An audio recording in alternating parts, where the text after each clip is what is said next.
So this is my team. You can see it in the picture, 7 Summits Women team. We're a group of women. All of us are from Nepal, and we've been going around the world climbing mountains. A lot of times when I'm addressing non-Nepali audiences like you, and I tell people, we're a group of women from Nepal, we climb mountains, people are usually like, yeah, you're from Nepal. Everybody in Nepal must be climbing mountains. Not true. If you look at our map, we've got the big Himalayas up north, and then we've got mid-hills, where you can see the hills, but there are no permanent snow-covered mountains. And if you go down south, we have flat plains. So there is no mountains, no hills, no snow. It's absolutely flat. Even in the native language, there is no word for mountains or mountaineering. It's that flat. So Nepal is very mixed. We're more than 100 languages in Nepal. We're more than 100 ethnicities. A lot of time when people say Nepal's a small country, I'm always like, excuse me, 100 languages? Not big enough for you? But we're a pretty big country, and I think the big diversity of Nepal is represented in my fun-loving team. This is us at Kilimanjaro. You can see my friend Asha stretching her hand out in blue shirt, and she's from the southern plains of Nepal, the flat plains. Till the year 2007, there was not a single person, male or female, who had ventured into mountaineering from this part of the country. And this is home to more than 40% of the country's population, and we're a country of 30 million people. So when she decided to climb Everest, her parents literally said, we have no idea what you're getting into, like just come back home to us one day. Now, next to Asha, you can see me in my pink shirt and banana. And next to me, there's Maya, pointing a finger towards Kilimanjaro. Maya is from a district called Sindhupalchok, which is not far away from Kathmandu. Unfortunately, it has been infamous as a hub of girl trafficking since maybe the 70s, 80s. Very long history. She became the first person, female, from her ethnic community to climb Everest, also first from her district, which was otherwise infamous for other things, had for their first Everest Summiteer. So from one incident, from one success, she became a role model. After climbing Everest, she has been doing a lot of work back home. I've been together with her in this. We've been rebuilding schools in her village. We've been training young women who are survivors of sex trafficking. We help them, mentor them, train them so that they can find decent life and find decent career in the mountain tourism industry. So when you go back to her village today, literally even a 60-year-old person calls Maya Didi, which means elder sister. So that's been Maya's journey. In my own case, I was born and raised in the capital city, Kathmandu. I did not have the similar struggle that my other friends did. But the good school I went to in Kathmandu, there was no sports for girls. Absolutely nothing. So my secret childhood dream was, when I grow up, when I don't need my parents' permission, teachers' permission for everything I want to do, I'm going to play. Fortunately for me, when I finished my college, I started working as a journalist, and this fell into my lap. This is first inclusive women Sagarmatha expedition. Sagarmatha is the Nepali name for Mount Everest. Now, this expedition was formed in 2007. We're a team of 10 women, led by 2 men in red jackets, Dagomu Sherpa and Pemba Dorji Sherpa. So we were about to change history. Our team was formed. What do you think is the first thing you think of if you wanted to climb Everest? Can I do it? Am I physically fit? I did not think I was cut out for Everest. So I asked my leaders, how do you decide if I'm good enough for Everest or not? And they said, well, first of all, it won't be like packing your bags tomorrow. It will be almost a year-long program, so you train for it. But the training will start from the Himalayas itself. It will be 45 days long, intense mountaineering training. And I thought, okay, I got nothing to lose. Let me try this training. If I like it, like it. I had no idea what I'd signed up for. For somebody who had never ran, even in Kathmandu, I had to run every morning at 12,000 feet. I would be the last person to finish my run. And slowly everybody started calling me the Prime Minister because I was always late. So mountaineering is a game of lungs and legs, not your size. Sorry, guys. If your lungs can breathe well as you gain elevation, if your legs are comfortable and safe to take that next step, you're golden on any mountain. That's the formula on mountains, lungs and legs. Now what I do, even if I'm trying to do comedy or something else, I always ask myself, what's the formula of success here?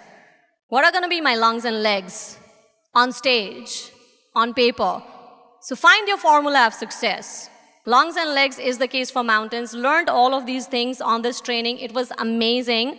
But when we returned to Kathmandu, there was a lot of apprehension about my team. There was a lot of criticism. There were people saying that not more than 1 or 2 of us would make it, which was actually okay because in mountaineering, even if one person makes it to the top, you're successful as a team. It's not like 10 women who are trying to fight against each other to reach on the top. No, we work together so that at least one person can make it to the top. If more people make it, even better. But more important, everybody comes back alive and intact.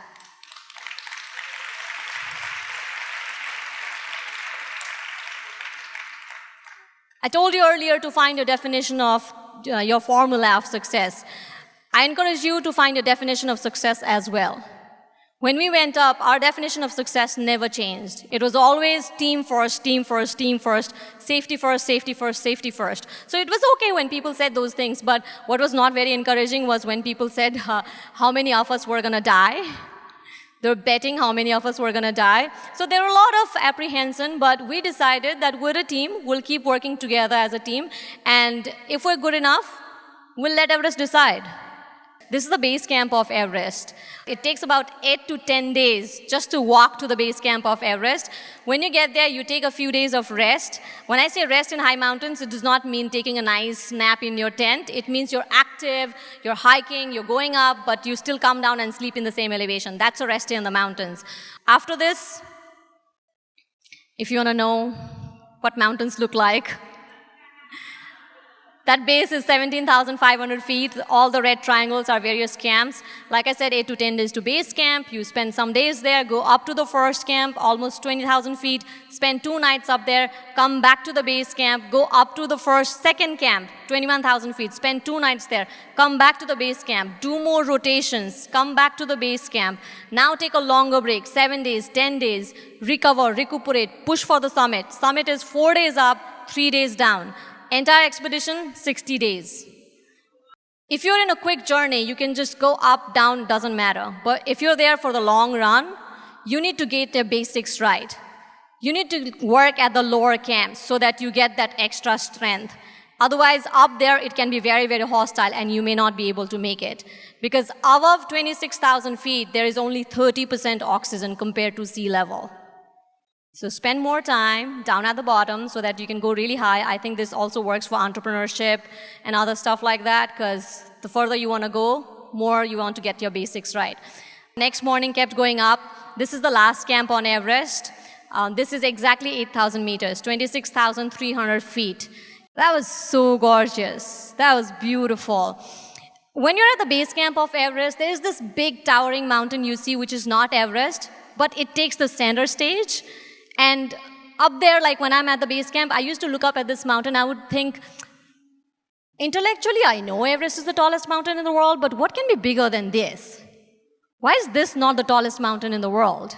And when I got here, I got my answer because I could see all the ridges going down. And then there are 2 ridges. One is Everest, another is Lhotse. The 2 are still going up. When I look back, I feel like these mountains signify problems in our lives. Whatever is in front of us feels like highest and toughest. You climb it and then you're like, oh, that was nothing. But then there are 2 more in front of you to climb. Such is life. This is going to the highest section of Everest into the death zone, 30% oxygen. We push for the summit before midnight. This is how we gear up. When I was standing on top of Everest, I felt like if I send some love from here, it can reach everybody on the planet, even the little fish in the ocean. Maybe in Puerto Rico. I was up there, like I said, 24th of May, 2008. Best part, I was not there alone. I was there with my sexy friend, Asha, and on summit of Everest, we danced. By dance, I just mean this, but we did. This is Pema, who was together with me on the summit. This is Chunu. Now remember going up, there was a lot of apprehension about my team. We didn't know how many of us would make it. You know, people were critical. By the end of this expedition, out of the 10 of us, all 10 women made it to the summit of Everest. Fortunately, in my team, we're very, very clear about what is a team success. We're one body, we're one system. It is not a competition, it has never been a competition. And we know that ego should always be smaller than vision. Love you, you're amazing. She's not a superhero, she's a goddess. And I got so inspired from you that I know you're a very modest person, so I'm going to do this on her behalf. We all talked about, the entire day we've been talking about the changes, the solutions. We all know their problems, right? Virali has worked so hard to make sure these trains are wheelchair friendly. How about making the stage wheelchair friendly next time? Sorry, just a thought. Just like her, I had terrible experience when I was a young girl in a train in India. I was traveling from Nepal to meet my dad, who was here for a few months. And you know, at Gorakhpur station, the crowd is chaotic and scary and maddening, and then you don't know what your seat numbers are. So we were all trying to find out our seat number, and something what had happened with her exactly happened with me. I was 14 years old. I'd never been touched inappropriately before that, but here some man ran his hand down my shoulders and started molesting me in that crowd. I don't know who saw, who did not. I don't know the face of that man. And I was shattered inside, like I was collapsing inside. And for years, not just for that period, for years, I was very, very, very scared. I would be scared to go out to different places and, you know, even travel. And I slowly started asking myself, how did this happen? And the more I thought about it, I realized that he could do that just because he was a man. He had a male body. When he was born and I was born, the only difference was that he had a male body and I had a female body. And just because he had a male body, he could do that. And once I realized that, I started asking myself, I have a female body, what can I do with it? 10 years later, I climbed Mt Everest.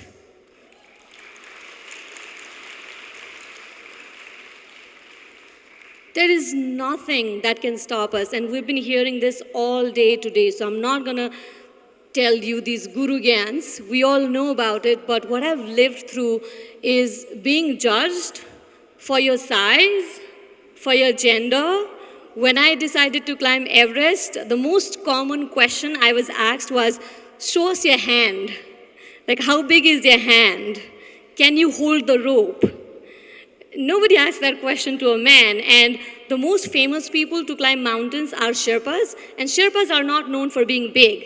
They're also petite, but nobody asks them, can you hold a rope? But we were asked that question. In the year 2007, my team was formed. We were 10 women, all from Nepal, trying to climb Everest.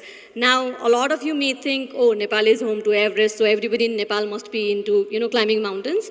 Not true.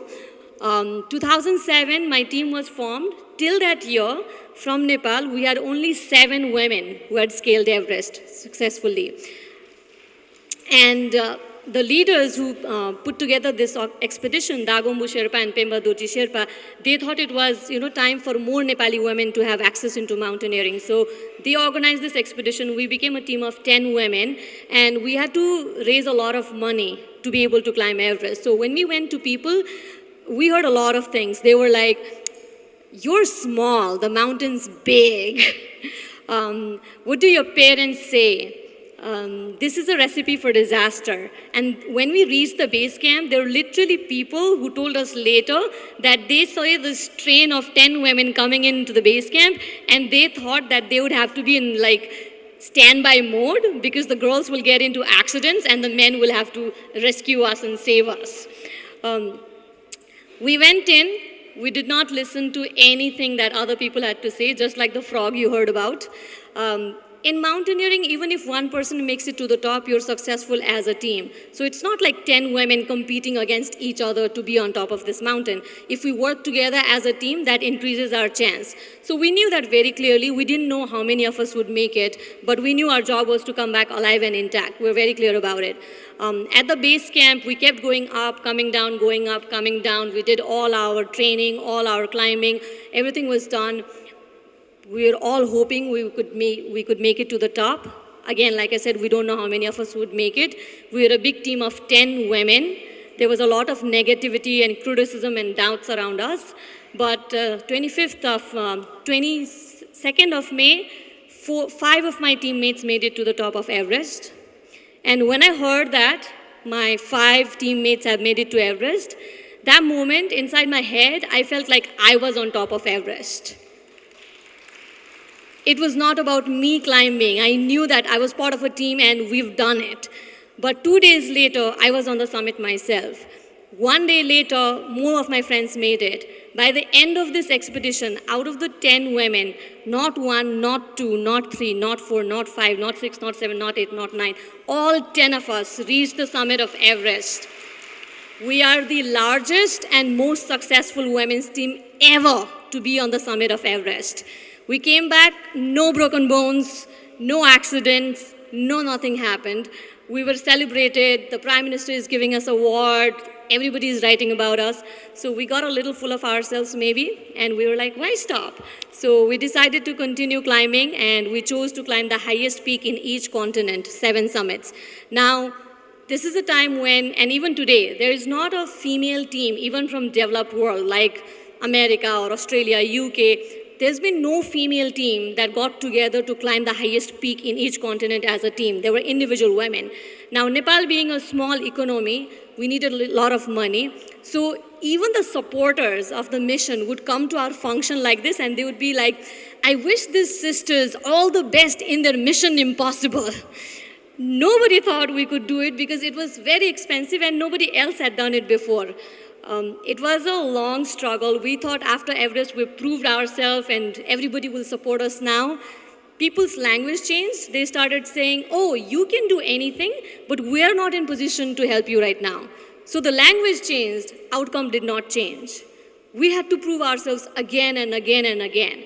And this time we were the leaders. So we got even more criticism of being irresponsible. I got married in the middle of this mission, and people went up to my teammates on the day of my wedding and told them that it is a terrible thing your leader is getting married, especially to an American, because now she's going to leave the country and that's the end of your team. You know, it's like marriage and having children is like the end of women's dreams and end of the physical body's capacity. That's what I've been doing. We have currently selected 25 young women, all survivors of trafficking, all survivors of rape and other sexual abuses. I was scarred to know that there was a 12-year-old sold to a brothel in India.